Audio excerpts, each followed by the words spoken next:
What's the meaning of contaminant?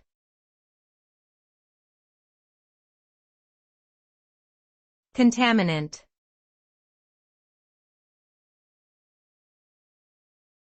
Contaminant.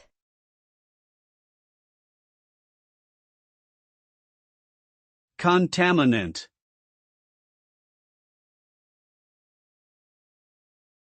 Contaminant.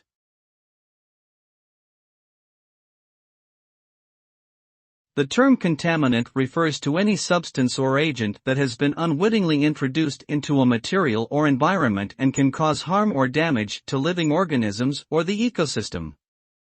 These substances can come from sources such as industrial waste, agricultural runoff, or human and animal waste.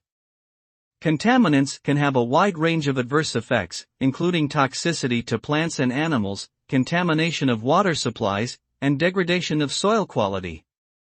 Measures must be taken to control and minimize the presence of contaminants to prevent harm to the environment and ensure the safety of humans and wildlife.